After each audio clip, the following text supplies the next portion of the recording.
Shalom and welcome to another edition of Parsha Talk. I'm Rabbi Elliot Malamit in the Highland Park, New Jersey, Highland Park Conservative Temple Congregation Anshe Emet. And joining me are my good friends, Rabbi Barry Chesler of the Solomon Schechter Day School of Long Island and Rabbi Jeremy Kalmanowski Anshe Chesed in New York City.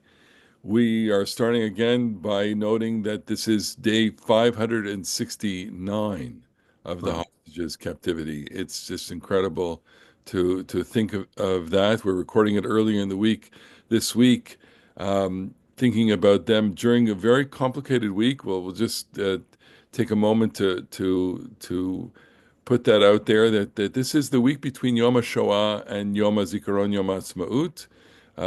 And we'll talk about that in a moment or two. First, I want to ask you about Tazria Metzora. We are doing two parshiot this Shabbat, double parsha, and one could say, I don't want to say cynically or comically, but good thing that we get both of them done in one, in one Shabbat. How bad do you feel for the B'nai Mitzvah kids, especially the B'nai Mitzvah girls, who have this parsha, which is all about? I want to say So just one year it coincided with Shabbat HaChodesh, yeah. and I was able to introduce my discussion by saying that the parsha for the week is Tazria, about childbirth and leprosy, and I didn't want to touch that, so we'll talk about Shabbat HaChodesh. Redemption will come when I look forward to these parshiot. And I've always, it is a private challenge that I have to find the things that are inspiring or educational or uplifting about these parshiot. And I know they're there. I know they're there. And maybe I'll turn. We'll start I with have this one, one. and maybe I I'll hand it over to you. I have. There are a number of things actually that I think are homiletically. I mean, one of the things that I found as a synagogue rabbi is, and this is not a good thing, but it is a descriptive thing, that when I believe that everything in the Torah is meaningful. By definition, it's in the Torah, it is meaningful, but sometimes the meaning is a little harder to get to.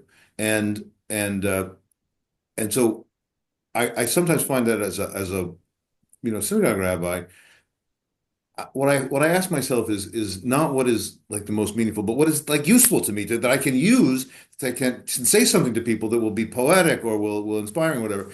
But the skin quality of this parasha, I think, is actually material to work with, as an American synagogue rabbi, because skin and skin color and stuff like that is very important in our society, and one could make a homiletical jump off of that. But just restricting myself to classical Jewish tradition, um, you know, there's a significant theme. It's in the Midrash, but it's really developed in the Kabbalah, that when God gives, Adam and Eve, they're naked and they're not ashamed. But then after the sin of Gan Eden, then they become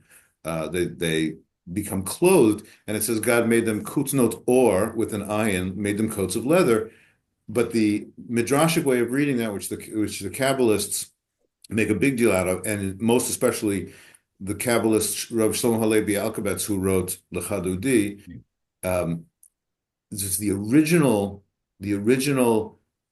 body of Adam was kutnot or with an aleph. That Oh, the right. original body was a body of light, and then at the rebellion in the Garden of Eden, they got kutnot or with an ayin.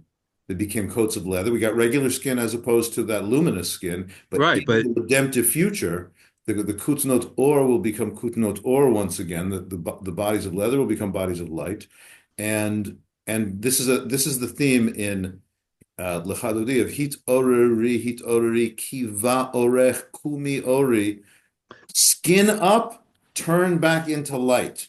And so homiletically, I think that's just so poetic, but it's not really in the Parsha. so Well, very that's nice. all well and good for this year. What are you going to do next year? Repeat yourself? I don't even remember what I said last year. So, They're but what I certainly want not going to remember what I what said I last. wanted to point out when you were discussing this, Jeremy, is so the clothes of leather actually then cover up the light. And that's one way for us to conceptualize sin, is that sin is our inept response to divine grace by covering up the source of light. Beautiful. Can we then talk about the body? And not that I want to go into the details here because I'm feeling a little squeamish today about all of this. Not that I've, but I have Rahmanis on our multitude of viewers and listeners. But let's talk about the centrality of the body in Judaism, in the Bible, and the role that the body plays. I want to channel, I think, something that our late Professor Rabbi Gilman had said that I'm very aware of my body. I'm very in Judaism. Judaism is a religion that you you live in your body and you are defined by your body, and these two parshiot really are the most bodily parshiot of the entire Torah. Discuss, Rabbi Barry Chesler. So it is striking that in these parshiot, the body is, in a sense, seen as a religious tool. It's an expression of what can go right, and most often in our parshiot today, what can go wrong with the body, and the need to address it in a ritualistic way.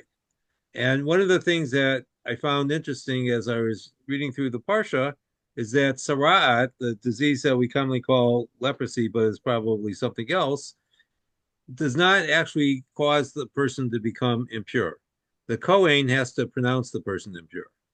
And the Kohen is the guardian of the body, so to speak.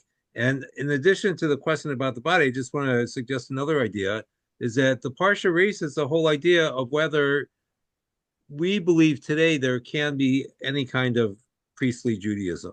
The book of Vayikra, from a modern critical point of view, is attributed to the two versions of the priestly group, H and P, and Hewlett they are, Packard? yeah. Well, that's where they got the idea from originally. That ah, The- Threw you off your game. Is I'm there, sorry. is there that's all right. The pre, priestly Judaism in the Right. So in the Torah and in the Bible, the priests have a central role to play in the religious life of the people.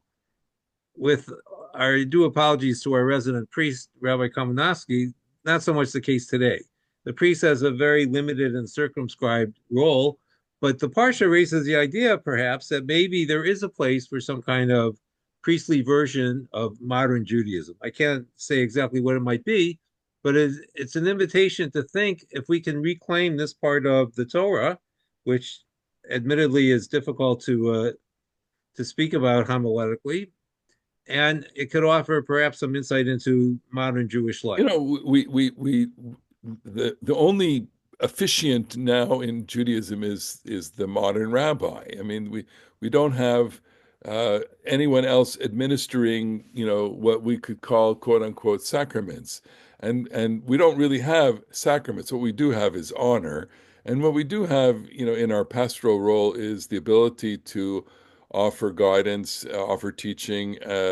Blessing, and through counseling, I think help people deal with issues and perhaps offer them a capacity for atonement when they feel that they have committed terrible, terrible things.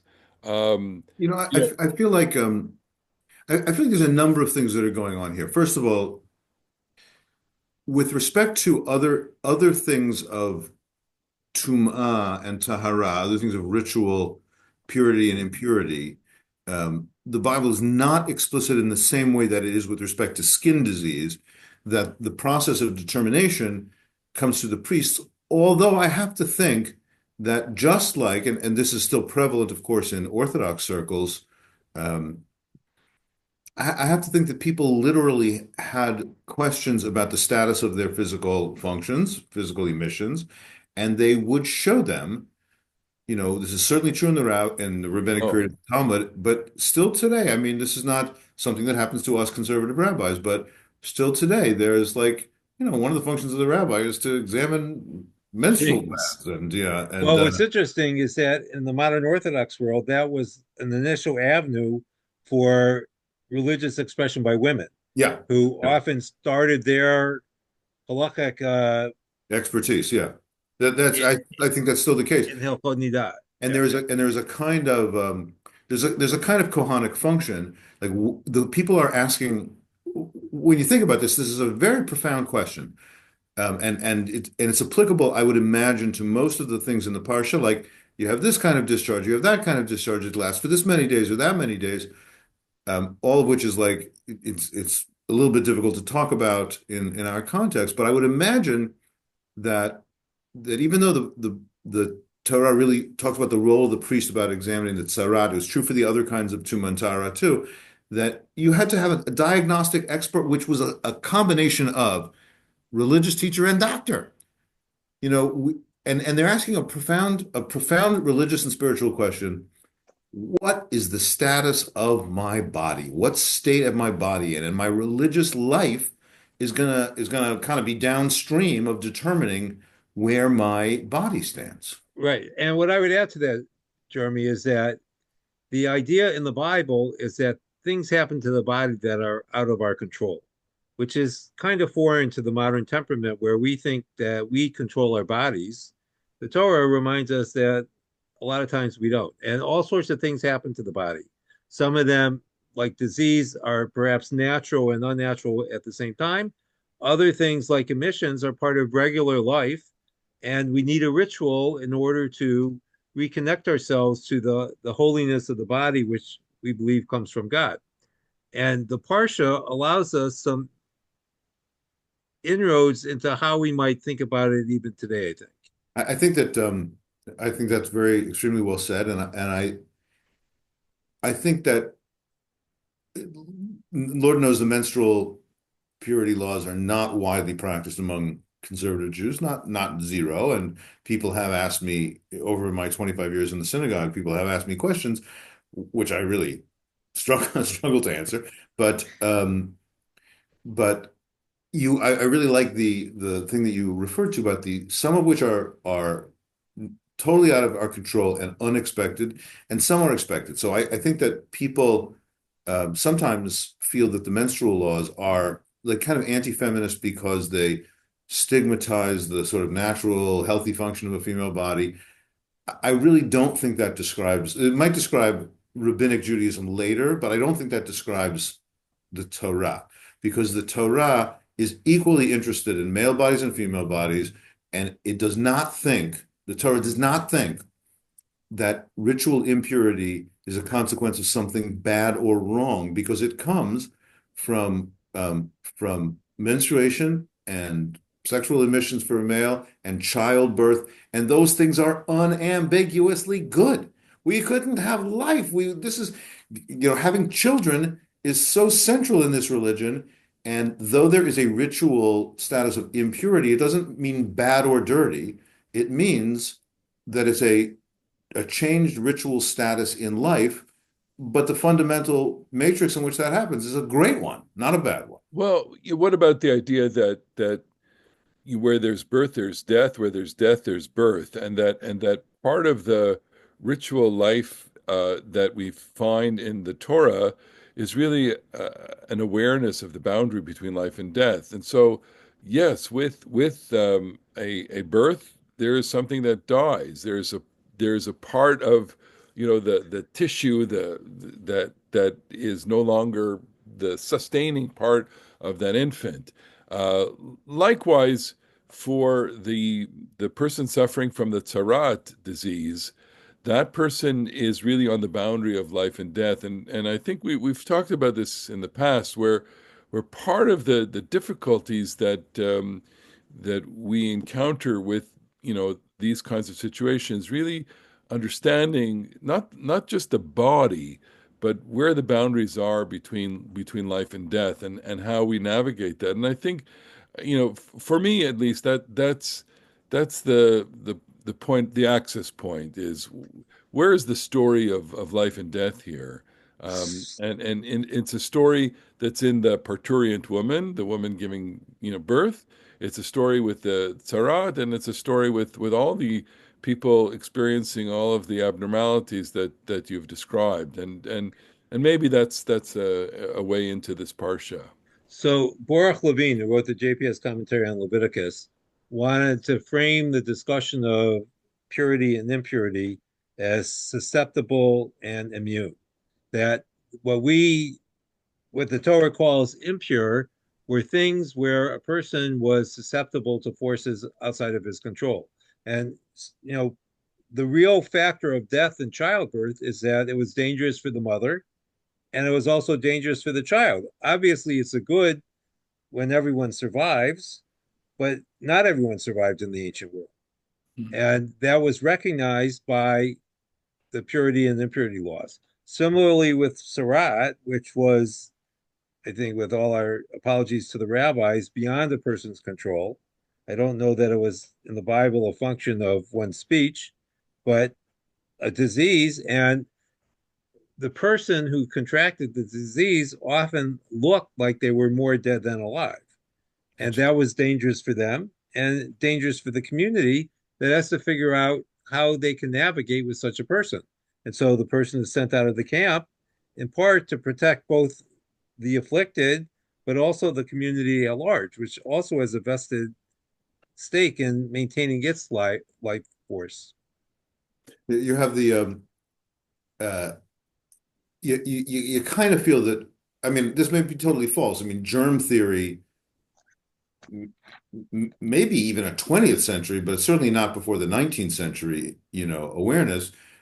And yet you sort of feel like there's a little primitive epidemiology going on here and a little infectious disease idea that there was some importance for quarantine. But I feel like it's not exactly sitting right with me, the life and death, although clearly that's correct. Um, I want to go with not quite immune and susceptible either, but um, no, normal and electric, like ordinary and electric. That tahor to things that are tahor, they have integrity. The body, the inside stuff of the body stays inside, the outside stuff of the body stays outside, and the boundaries are not pierced. In everything of the emissions or the skin thing, something, and again, I don't think that they're bad, although some of them may be bad, but I think that there's like it's lost a kind of integrity, and in some cases, just more electric and more intense.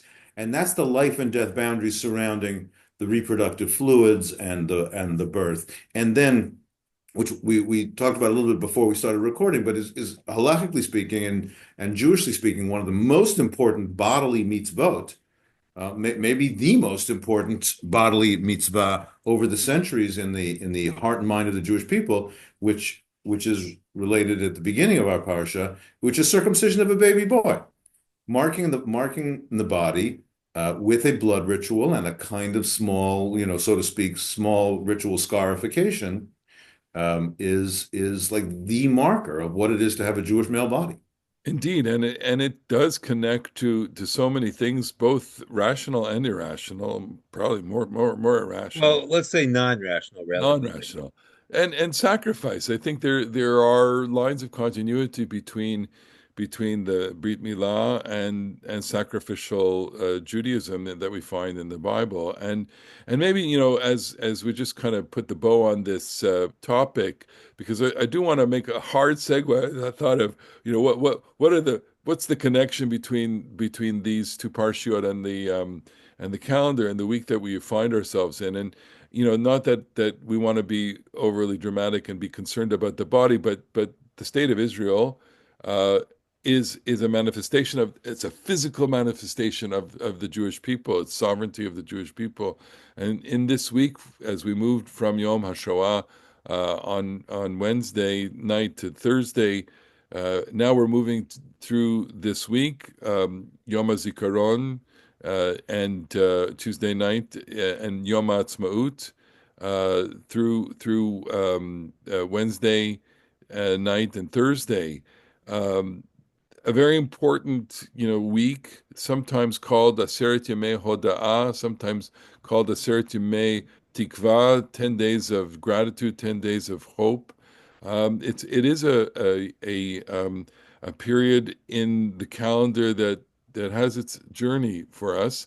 I think it's complicated. It was complicated last year. It's certainly complicated this year. Barry, I want to turn to you because, of course, Yom HaZikaron is going to mean something different in your community this year. Right. Um, So I was writing something for my school, and you know, I've known for a long time that virtually everyone in Israel has been touched by a loss in a war or in a Pigua terrorist incident. So that Yom HaZikaron is the most personal of the holidays on the Jewish calendar because it touches the life of everyone in Israel. And for people in my school, it's the first Yom HaZikaron after the announcement of the death of Captain Omer Maxim Nutra, because last Yom HaZikaron, we didn't know he was dead. And so now Yom HaZikaron touches everyone in my school because this was someone who just graduated a few years ago, 6 years ago, and his body is still held captive in is still in Gaza. Gaza. Yeah, and and his parents still speak whenever they have a chance, Whenever they have a chance. and his brother Daniel. But you know, sometimes we see ourselves as being isolated and separate from Israel, living in the United States.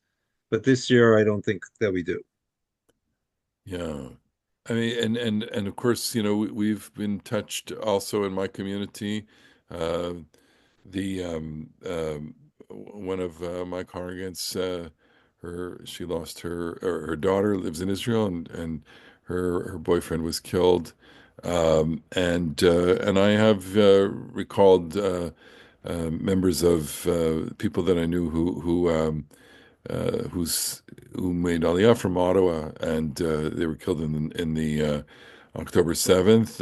And we're all, 1 to 2 degrees removed from these kinds of things. Effie Shalom, Professor Effie Shalom was just a visitor in our congregation. His son was killed recently in operations in Gaza as well. It's not far from us, and so we are aching in confraternity, to use that expression. It's an expression by the Canadian poet Irving Layton, to ache in confraternity with our family. It's our family in Israel, and then to celebrate also in the extraordinary, complicated way that we need to celebrate. We need to express gratitude. We need to express joy. We need to we need to um, uh, a uh, but just a second, and to be able to express gratitude, to be able to say Hallel, sing, also eat festively.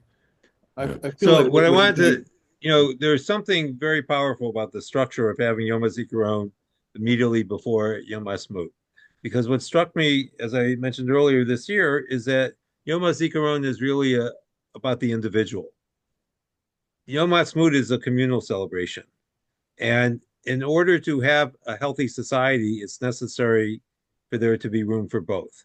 The individual has to have the opportunity to grieve, but the community has to come together to celebrate because it was a participation of all members of the community that has allowed the state of Israel to come into being and to flourish these all these years. I just wanted to add one more thing, and then maybe we'll let your shul have its Ma'ariv minion. But but uh, what you said about the confraternity, not a word that I use very often, but that feeling that this is our family, I think that this is at stake for American Judaism. I think that American Judaism, for many, many people in these last 570 days, we have restored that feeling of arevut, that we are all responsible for each other, and that my personal Jewish life is contingent upon my participation with my brothers and sisters in the largest Jewish community in the world. Um, and I personally feel that so deeply, which is why these last 570 days, and then of course the tumultuous and controversial period before that, why I felt so deeply at stake. And I think that, as American Jews grow less and less ethnic, further and further from the people who immigrated to North America, and for reasons uh, good and worthy and unworthy. Some of us feel alienated from the state of Israel, politically speaking. I think that this is at stake, and I think that it is the challenge of American Judaism to retain that feeling of we are one corporate body. Am Yisrael is one thing, and I'm a limb of that body. And I think it's going to be hard for me to think that Judaism can endure if we don't have that. So I really hope we have that. And I feel very grateful for my own life and my own immediate family. I know that my children feel that, and obviously in spades, Elliot, your family feels that. And I think it's part of our jobs as rabbis to cultivate that. I agree with you, and of course, not to be personal, but I think part of the key is to to have the relationships with people to people. I'm lucky that it's my family, and of course, many of us are blessed with dear and lasting friendships with Israelis. I consider it among the blessings in my life that I have connections with people, long-standing connections with Israelis, and new relationships that emerge over the years as people visit and we become involved. And I think because it's a person-to-person relationship, we there's a lot at stake here. These are people that we care about and we love, that are part of our extended family, that we share in all of their triumphs and all of their disappointments, their challenges, and of course their tragedies. And I think the ability to resonate with that is certainly the challenge that we all experience. The challenge that in the Solomon Schechter School that you belong to, Barry, and Jeremy, in your community, my community also, we're all connected on various levels, and our job is to strengthen that connection. It's like Einat Wilf said, we all can't live in Israel, but Israel can live in us, Lovely. and Nicely said. it's it's Israel lives in us not only because of ideas, but because of real people. It's the body, it's the real body of the So people. I just want to offer another way to connect back to the Parsha. So when you're talking, Jeremy, among the people that are still immigrating to the United States, Jews are Israelis. Yeah, And so, and one of the reasons why I think October 7th had such a profound impact on the American Jewish community is because a number of the victims were American Israelis, yeah, people who had passports from both countries. And there's a kind of blurring of the boundaries, I think, between Americans and Israel as a result of October 7th, in sharp contrast with the Parsha, which is about establishing boundaries. And maybe the message that we take as we enter the week of Yom HaZikaron and Yom HaTzmaut is that sometimes that blurring of boundaries is healthy for the community. nice. And we can leave it at that. Nicely said. This is where, unfortunately, we have to draw it to a conclusion. I want to thank everyone for watching, for listening, for being a part of this. We wish everyone a meaningful week culminating in hope. Yom Ha'atzmaut, Israel is our hope, and we celebrate Israel with gratitude, with joy, and with hope. With that, everyone, have a wonderful week and a good Shabbat. Shabbat Shalom. Shabbat Shalom. All of us at Parsha Talk.